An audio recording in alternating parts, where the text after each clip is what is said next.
സുലൈമാൻ ദാരിമി എന്ന് പറയുന്ന ഒരാൾ, ഒരു വയനാട്ടുകാരൻ, അയാൾ 8-10 വർഷങ്ങൾക്ക് മുമ്പ് ക്രിസ്ത്യാനിയാവുകയും പോട്ട ധ്യാന കേന്ദ്രത്തിനകത്ത് ക്രൈസ്തവർക്ക് മുന്നിൽ പ്രഭാഷണങ്ങൾ നടത്തിക്കൊണ്ട് ജീവിക്കുകയും ചെയ്യുന്നുണ്ട്.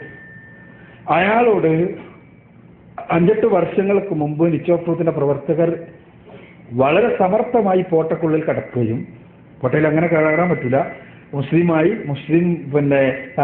ധ്യാനത്തിനുള്ള രൂപത്തിൽ തന്നെ പോയിക്കൊണ്ട് ഉള്ളിലേക്ക് കയറുകയും അയാളോട് സംസാരിക്കുകയും, അയാൾ സംസാരിക്കുവാൻ പൊതുവേദിയിലോ സ്വകാര്യ വേദിയിലോ റെക്കോർഡ് ചെയ്യുന്ന രൂപത്തിൽ സംസാരിക്കാൻ സന്നദ്ധനാണോ എന്ന് ചോദിക്കുകയും ചെയ്താണ്. അയാൾ അതിനൊന്നും റെഡിയല്ല, അയാൾ തയ്യാറല്ല.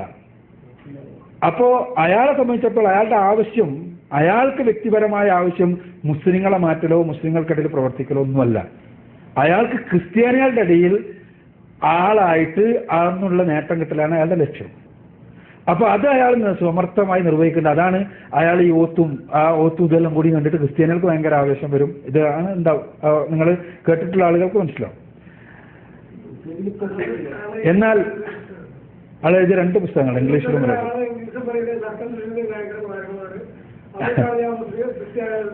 അയാൾ പറയുന്നത് 8ാമത്തെ വയസ്സിൽ അയാള് ദർസിൽ ചേർന്നു, മറ്റേതാണ് പറഞ്ഞിട്ട് ഇങ്ങനെ കുറെ അത് പറയുന്നത് ഒരു ബേസും ഇല്ലാത്ത കുറെ സംഭവങ്ങളാണ്.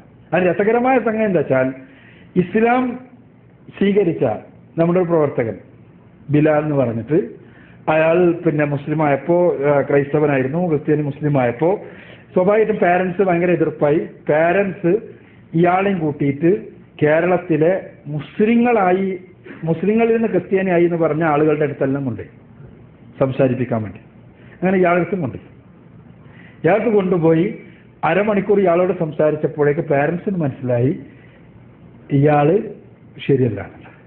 പാരന്റ്സിനോട് എന്നിട്ട് ഇയാൾ പറഞ്ഞു, നമ്മുടെ ബിലാൽ പറഞ്ഞു, ഇപ്പൊ നിങ്ങൾക്ക് മനസ്സിലായില്ലേ, ഒരാൾ മുസ്ലിം ഒരാൾ ക്രിസ്ത്യാനിയാണെങ്കിൽ ഒന്നുകിൽ അയാൾക്ക് അത്രയധികം ബുദ്ധി ഇല്ലാതിരിക്കണം, അതല്ലെങ്കിൽ അത്രയധികം സാമ്പത്തിക നേട്ടം കിട്ടണമെന്ന് മനസ്സിലായില്ലേ എന്നാണ്. അപ്പൊ ഉണ്ടായ ഒരു രസകരമായ വേറൊരു അനുഭവം എന്താണെന്ന് വെച്ചാൽ, ഇയാളുടെ വർത്തമാനത്തിൽ ഇങ്ങനെ കുഴങ്ങിക്കൊണ്ട് അതിന്റെ ഉള്ളിൽ നിൽക്കുന്ന ഒരാളുണ്ട്.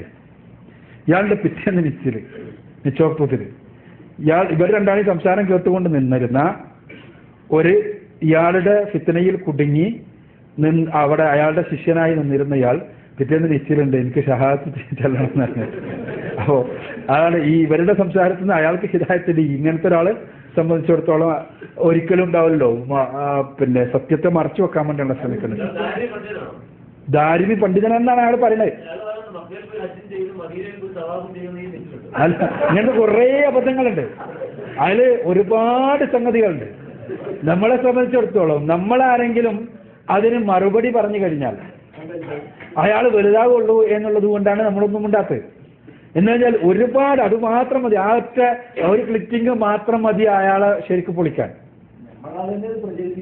അതാണുള്ളൊരു അപകടം. നമ്മൾ ബ്ലൂടൂത്ത് അങ്ങോട്ടും ഇങ്ങോട്ടും കൊടുത്തിട്ട് നമ്മൾ പ്രചരിപ്പിച്ചു നടക്കുന്നു. അപ്പൊ അത് വേണ്ട. ഏതായാലും ആ പ്രചരിപ്പിക്കുന്നത് നമ്മൾ ചെയ്യരുത്, ശ്രദ്ധിക്കണം.